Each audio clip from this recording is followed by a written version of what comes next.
بات یہ ہے وہ طبیعت کو، مزاج کو نصیحت پر غالب نہ آنے دینا، اس کے لیے جہاد اکبر کی ضرورت۔ اب آپ پوچھیں اس کے لیے کیا ضرورت ہے؟ اس کے لیے جہاد اکبر کی ضرورت۔ کس کی ضرورت ہے؟ جہاد اکبر کی ضرورت ہے۔ صحابہ کرام ایک غزوہ سے آقا صلی اللہ علیہ وسلم کی صحبت میں پلٹ رہے تھے اور مدینہ پاک کی طرف لوٹ کر آ رہے تھے۔ جب غزوہ اور جہاد ختم ہو گیا تو آقا صلی اللہ علیہ وسلم نے فرمایا الان رجعتم من جہاد الاصغر الی جہاد الاکبر، اب تم چھوٹے جہاد سے بڑے جہاد کی طرف لوٹ کر آ رہے۔ تو صحابہ کرام حیران ہوئے، یا رسول اللہ ہم تو بڑا جہاد کر کے آ رہے ہیں۔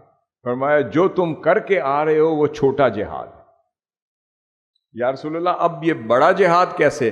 فرمایا اب جب تم اپنے محلوں میں، اپنے علاقوں میں، اپنے گھروں میں، اپنے گھر بار، اپنے عزیز و اقارب اور اہل و عیال کے درمیان رہ رہے ہوگے تو یہ جہاد اکبر ہوگا۔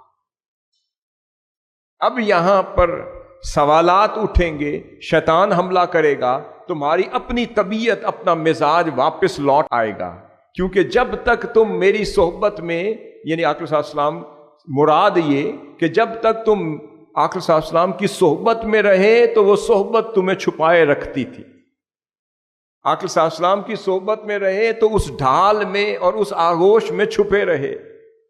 دن ہوتا جہاد کرتے رہتے، رات ہوتی تو پھر کبھی تہجد میں، کبھی قیام میں، کبھی صحبت مصطفیٰ میں چند لمحے گزارتے۔ پھر دن ہوتا تو گھوڑے کی پیٹھ پر یا سواری پر سوار ہو کر پھر جہاد کرتے۔ تو اس وقت یا دشمن کے خلاف لڑ رہے تھے، یا چہرہ مصطفیٰ تک رہے تھے، یا قربت مصطفیٰ میں تھے، یا گھوڑے کی پیٹھ پر تھے، یا مسلح پر تھے۔ نہ دنیا کے مال و دولت کی لالچ تھی، نہ دنیا داری تھی، نہ کسی کی غیبت تھی، نہ بغض تھا، نہ حسد تھا، نہ کینہ تھا۔ ابھی تو تم جہاد کر رہے تھے تو اللہ تعالیٰ نے تمہیں شیطان کے حملوں سے بچا کے رکھا تھا۔ نفس بھی دب کے بیٹھا تھا کیونکہ جہاد ہو رہا تھا، شیطان بھی دور بیٹھا تھا کیونکہ حضور صلی اللہ علیہ وسلم کی قربت میں تھے، جہاد میں تھے۔ تو جو عوامل تھے جو تم پر فتنہ پروری کر سکتے تھے، حملہ آور ہو سکتے تھے، تمہیں شکار کر سکتے تھے، وہ دور تھے کیونکہ تم حضور کی صحبت میں تھے، علیہ الصلوۃ والسلام جہاد کی صحبت میں تھے۔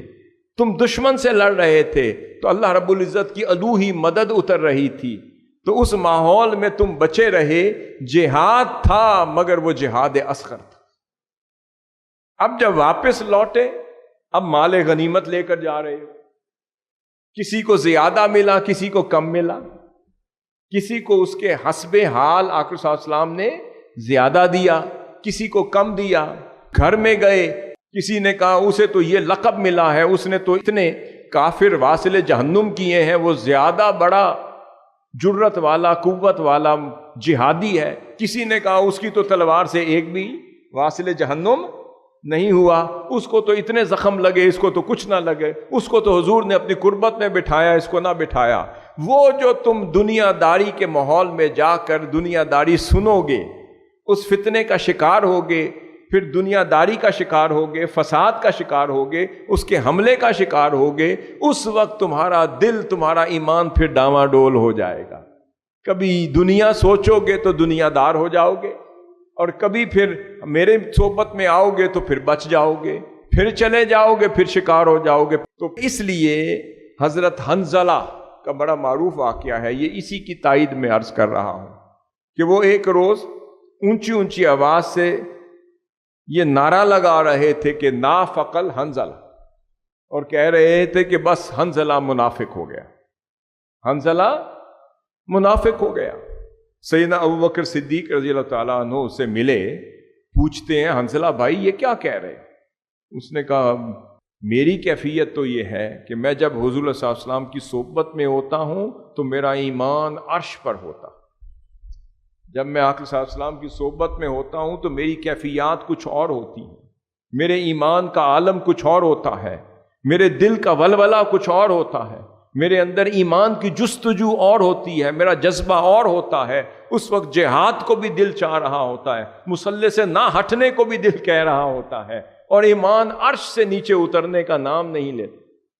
اور جب ہم اپنے گھروں کو لوٹتے ہیں، اپنے اہل و عیال کے پاس جاتے ہیں، اپنے کاروبار میں جاتے ہیں، اپنے روزمرہ کی زندگیوں میں مصروف ہوتے ہیں، تو اس وقت پھر کچھ یاد نہیں آتا، ایمان پھر گر کے یہاں چلا جاتا۔ فرمایا کہ میں تو سمجھتا ہوں ابو بکر بھائی کہ حنظلہ منافق ہو گیا، یہ منافقت ہے۔ آپ نے کہا کہ یہی مسئلہ تو ہمارے ساتھ بھی ہے، یہ تو کیفیت ہماری بھی ہے کہ جب آقا صلی اللہ علیہ وسلم کی صحبت میں ہوتے ہیں ہم کچھ اور ہوتے ہیں، جب واپس آ جاتے ہیں تو پھر کچھ اور ہو جاتے ہیں، ہمارا گراف گر جاتا ہے، ہمارا موٹیویشن کا لیول گر جاتا ہے، ہماری انسپریشن کا لیول گر جاتا ہے، ہمارے اندر جو جذبہ اور ولولہ ہوتا ہے اس کا گراف گر جاتا ہے۔ تو میں سمجھتا ہوں یہ تو منافقت ہے۔ آپ نے فرمایا ہم بھی تو یہی کچھ سوچتے ہیں، تو آؤ مل کے چلتے ہیں اور آقا صلی اللہ علیہ وسلم سے یہ سوال کر کے اس کا جواب لیتے ہیں۔ پھر وہ آقا صلی اللہ علیہ وسلم کی بارگاہ میں حاضر ہو گئے اور یہ سارا ماجرا آقا صلی اللہ علیہ وسلم کی بارگاہ میں عرض کر دیا۔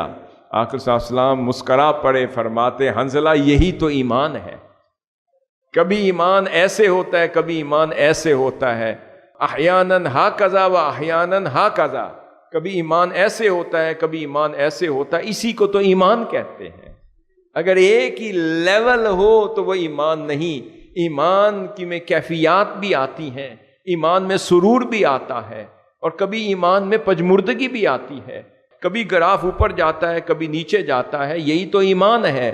فرمایا اگر تم اس کیفیت کو جاری رکھو جو تمہیں میری صحبت میں ملتی ہے تو خدا کی عزت کی قسم پھر ایسے ہو جاؤ گے کہ جب گلیوں میں چلو گے تو فرشتے آ کر تم سے مصافحہ کر رہے ہیں۔ کہ اب سوال یہ کہ یہ کیفیت آج ہم MSM کے نوجوان، مصطفی مشن کا مستقبل، جو مختلف منصبوں پر، قیادتوں پر آپ فائز ہیں، جو ہمیں بھی ایک نسبت ملی ہے اس مشن سے، اس قیادت سے، اور اس قیادت جیسی صحبت جیسی کوئی صحبت ہے۔ اب اس کا حل کیا ہے کہ ان عادات کو انڈرمائن کیسے کیا جائے، اس طبیعت کو انڈرمائن اور انڈر کنٹرول کیسے کیا جائے، اور اپنی جینیٹیکلی عادات کو، اور جو ماحول کے ذریعے سے عادات ملی ہیں ان کو، اور جو مطالعہ کے ذریعے سے ملی ہیں ان کو، اور جو ہماری طبیعت اور مزاج ہے، کیسے کوشش کریں کہ نصیحت غالب رہے اور عادت مغلوب ہو جائے۔ اب اس کا واحد ذریعہ اسے صحبت کہتے ہیں۔ صحبت ہی اسی کا ذریعہ ہے کہ جو بری عادت کو اکھاڑ کر آپ کی دل کی کھیتی سے باہر پھینکتا ہے، اور اچھی عادات کے بیج آپ کے دل کی کھیتی میں بونا شروع کر دیتی ہے۔ صحبت ہی وہی چیز ہوتی ہے جو اچھی خصلتوں کو رہنے دیتی ہے اور بری خصلتوں کو بری جڑی بوٹیوں کی مانند اکھاڑ کے آپ کے دل کی کھیتی سے نکالتی چلی جاتی ہے۔